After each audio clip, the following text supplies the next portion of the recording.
pronunciamento oficial. Olha, meus amigos,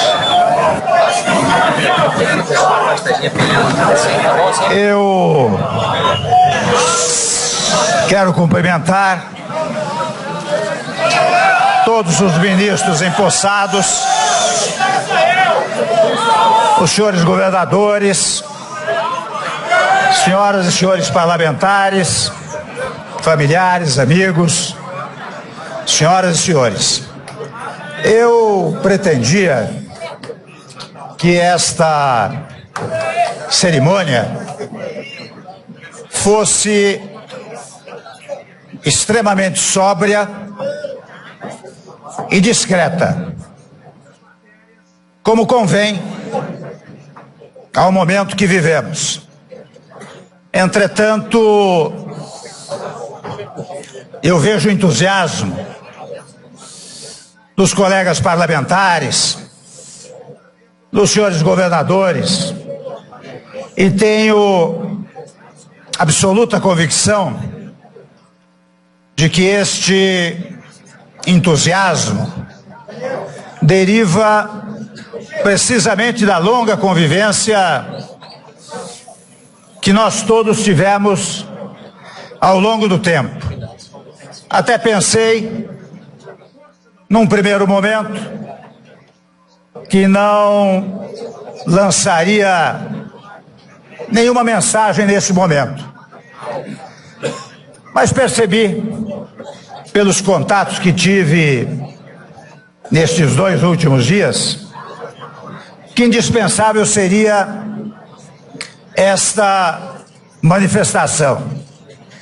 E minha primeira palavra ao povo brasileiro é a palavra confiança. Confiança nos valores que formam o caráter de nossa gente, na vitalidade da nossa democracia. Confiança na recuperação da economia nacional, os potenciais do nosso país, em suas instituições sociais e políticas, e na capacidade de que, unidos, poderemos enfrentar os desafios deste momento que é de grande dificuldade. Reitero, como tenho dito ao longo do tempo, que é urgente pacificar a nação e unificar o Brasil. É urgente fazermos um governo de salvação nacional.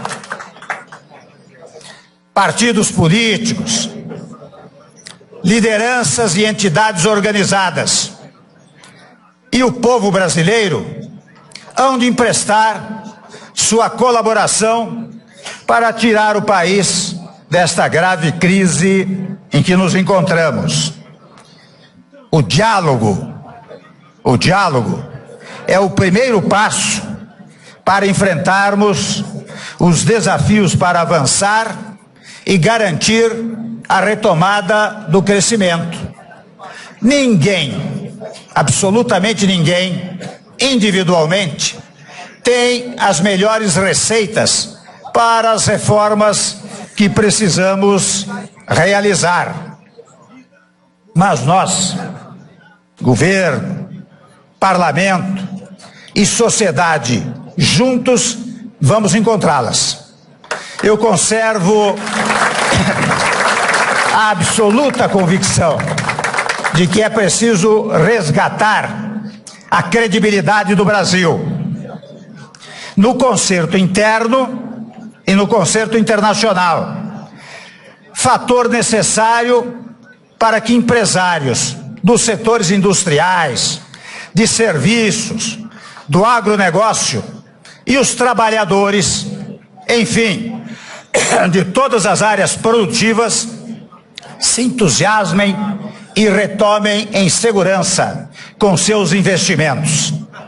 Teremos de incentivar de maneira significativa as parcerias público-privadas, na medida em que este instrumento poderá gerar emprego no país.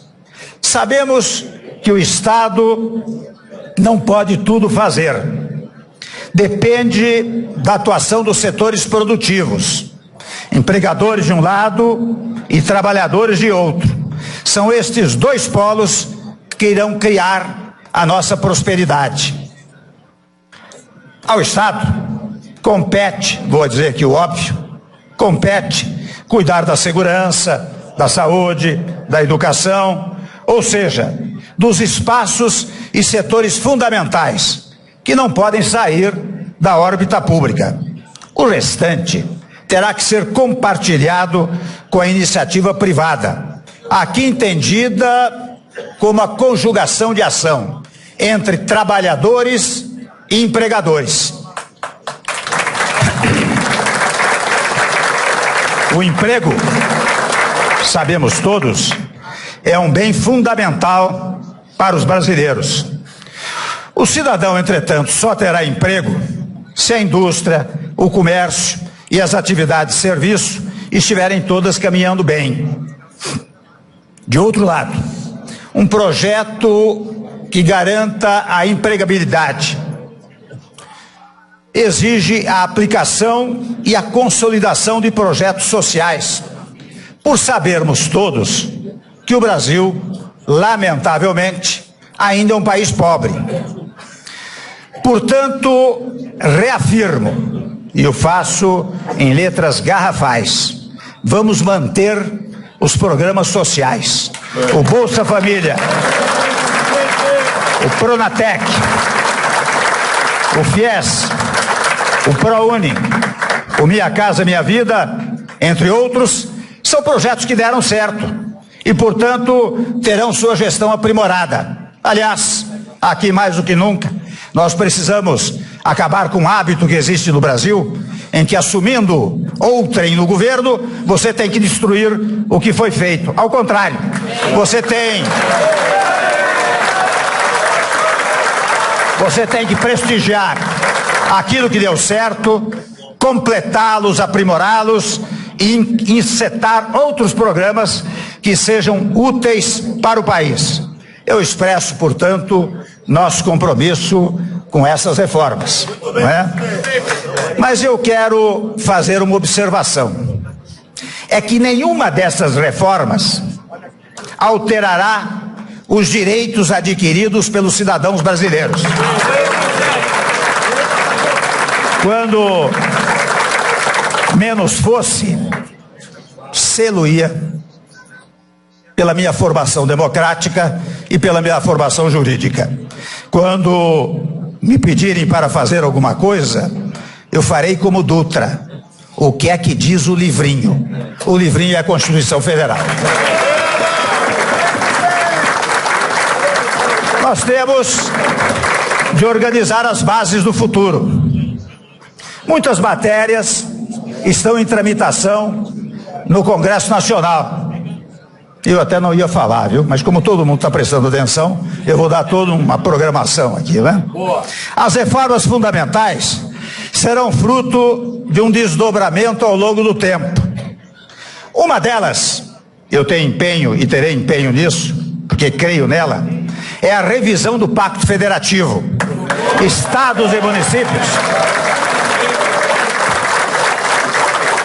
Estados e municípios precisam ganhar autonomia verdadeira, sob a égide de uma federação real, não sob uma federação artificial, como vemos atualmente.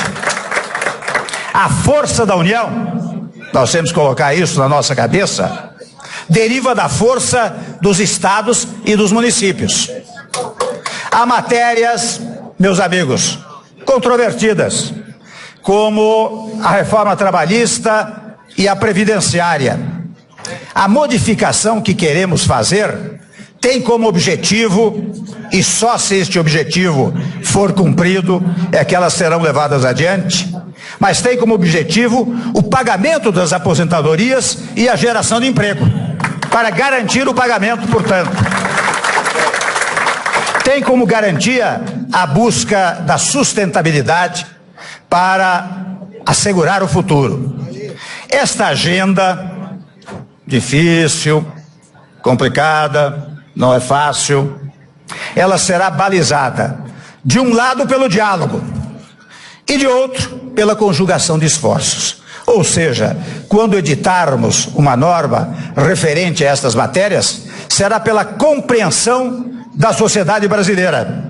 E para isso é que nós queremos uma base parlamentar sólida, que nos permita conversar com a classe política e também com a sociedade. Executivo e legislativo precisam trabalhar em harmonia e de forma integrada, até porque no Congresso Nacional é que estão representadas todas as correntes de opinião da sociedade brasileira. Não é apenas no Executivo. Lá no Congresso Nacional estão todos os votos de todos os brasileiros. Portanto, nós temos que governar em conjunto. Água. Só física, né? O resto vai bem. Então, nós vamos precisar muito da governabilidade. E a governabilidade exige, além do que eu chamo de governança, que é o apoio da classe política do Congresso Nacional, precisa também de governabilidade, que é o apoio do povo. O povo precisa colaborar e aplaudir as medidas que venhamos a tomar. E nesse sentido, a classe política unida ao povo conduzirá ao crescimento do país. Todos os nossos esforços estarão centrados na melhoria dos processos administrativos, o que demandará maior eficácia da governança pública. A moral pública será permanentemente buscada por meio dos instrumentos de controle e apuração de desvios.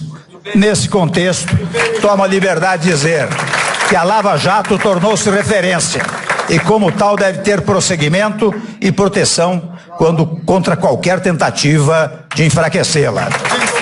O Brasil, meus amigos, vive hoje sua pior crise econômica.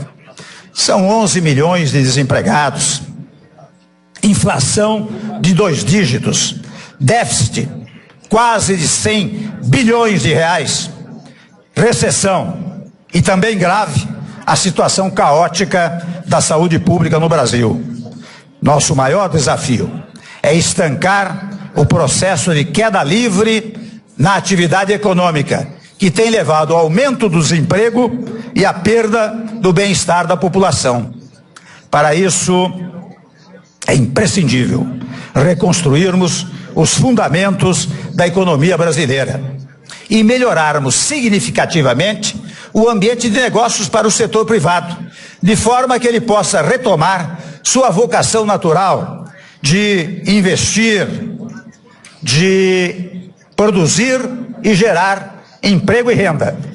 De imediato, precisamos também restaurar o equilíbrio das contas públicas, trazendo a evolução do endividamento do setor público de volta ao patamar de sustentabilidade ao longo do tempo. Quanto mais cedo formos capazes de reequilibrar as contas públicas, mais rápido conseguiremos retomar o crescimento. A primeira medida na linha desta redução está, ainda que modestamente, aqui representada. Já eliminamos vários ministérios da máquina pública. E ao mesmo tempo, nós não vamos parar por aí. Já estão encomendados. Bem que eu pedi uma pastilha. Já estão encomendados estudos para eliminar. Chega, é muito. Já estão encomendados estudos para eliminar cargos comissionados e funções gratificadas.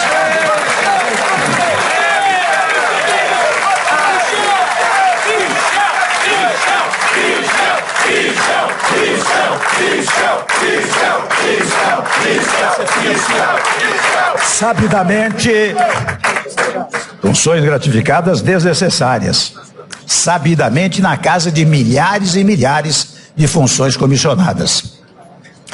Eu quero também, para tranquilizar o mercado, dizer que serão mantidas todas as garantias que a direção do Banco Central hoje desfruta para fortalecer sua atuação como condutora da política monetária e fiscal. É preciso, meus amigos, e aqui eu percebo que eu fico dizendo umas obviedades, umas trivialidades, mas que são necessárias, porque ao longo do tempo eu percebo como as pessoas vão se esquecendo de certos conceitos fundamentais da vida pública e da vida do Estado. Então, quando eu digo é preciso dar eficiência aos gastos públicos, coisa que não tem merecido maior preocupação no Estado brasileiro, nós todos estamos de acordo com isso.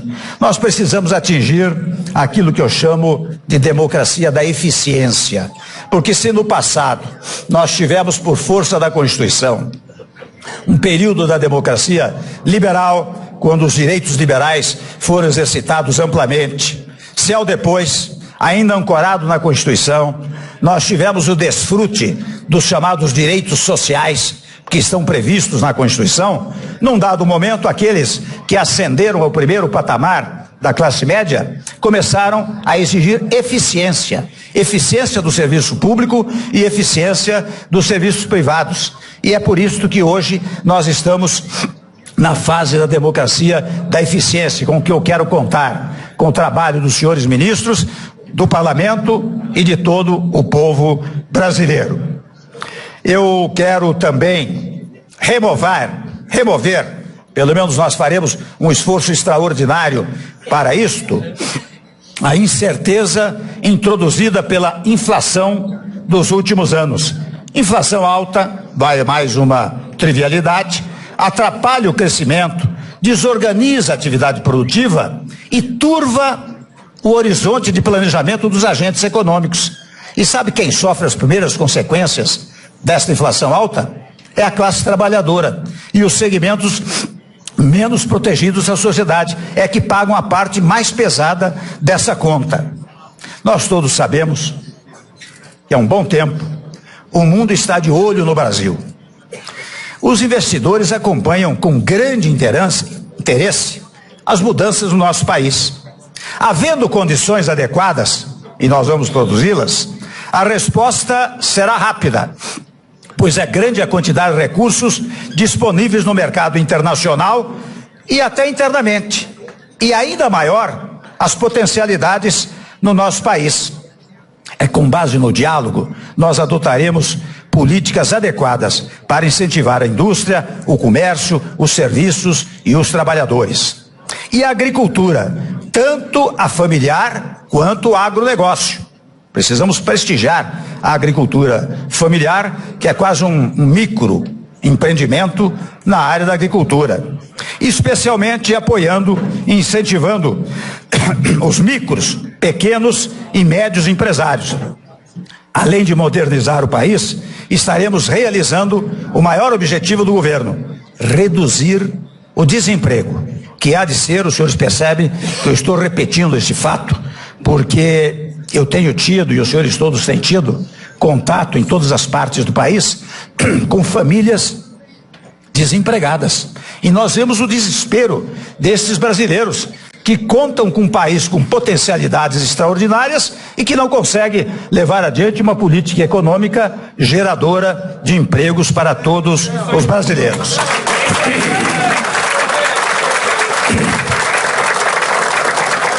Quero falar um pouco sobre a atuação na linha interna e externa do Brasil. E esses princípios estão consagrados na Constituição de 88, senador Mauro Benevides, que nós ajudamos a redigir, não é? E eu indico, porque esses preceitos indicam um caminho natural para a definição das linhas da atuação interna e externa do Brasil.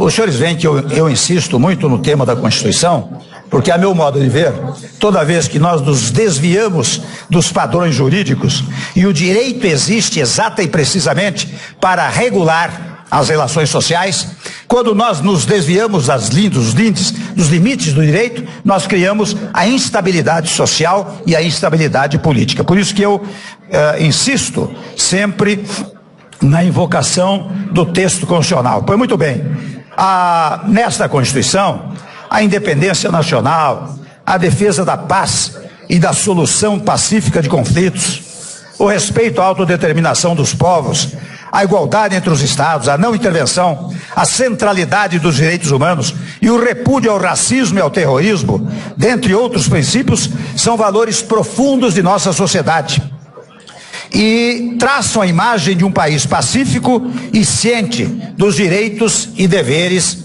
estabelecidos pela nossa Constituição. São, meus amigos, esses elementos de consenso que nos permitem estabelecer bases sólidas para a política externa que volte a representar os valores e interesses permanentes do nosso país. A recuperação do prestígio do país e da confiança em seu futuro serão tarefas iniciais e decisivas para o fortalecimento da inserção internacional da nossa economia.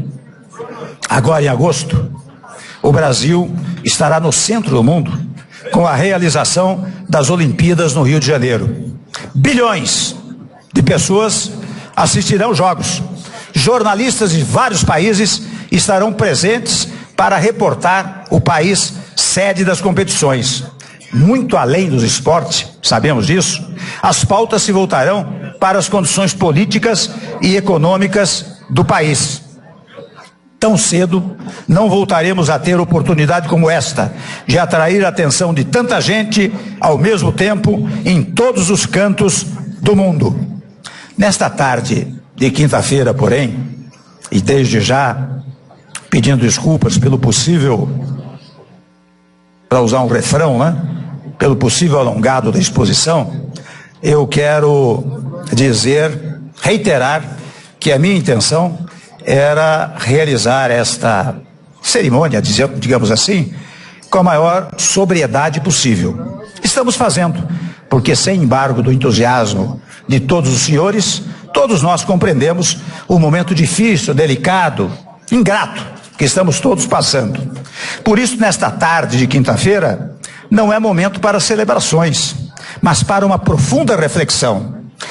É o presente e o futuro que nos desafiam. E não podemos olhar para a frente com olhos de ontem. Olhamos com olhos do presente e olhos no futuro. Faço questão, e espero que sirva de exemplo,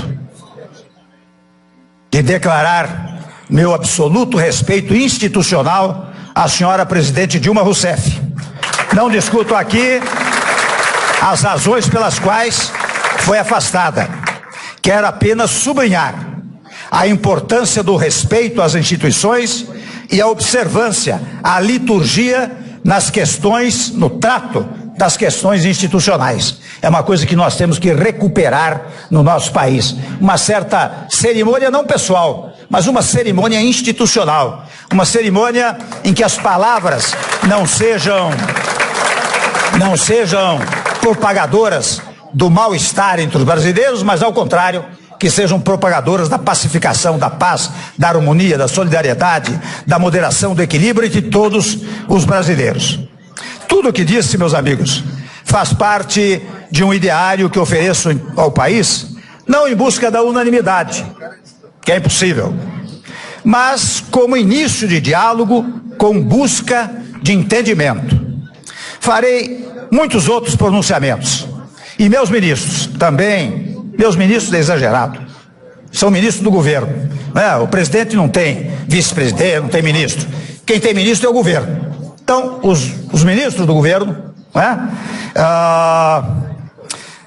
farão manifestações nesse sentido, sempre no exercício infatigável de encontrar soluções negociadas para os nossos problemas. Temos pouco tempo Mas se nos esforçarmos, é o suficiente para fazer as reformas que o Brasil precisa.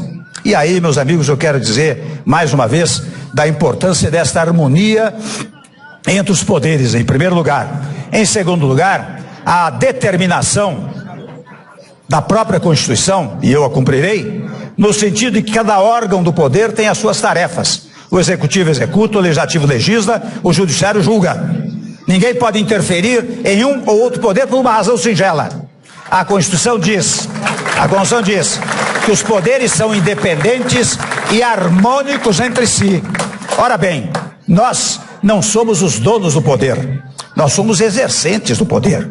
O poder, está definido na Constituição, é do povo. Quando o povo cria o Estado, ele nos dá uma ordem. Olha aqui, vocês que vão ocupar os poderes, exerçam-no com harmonia, porque são órgãos exercentes de funções. Ora, quando há uma desarmonia, o que há é uma desobediência à soberania popular, portanto há uma inconstitucionalidade. E isso nós não queremos jamais permitir que se pratique.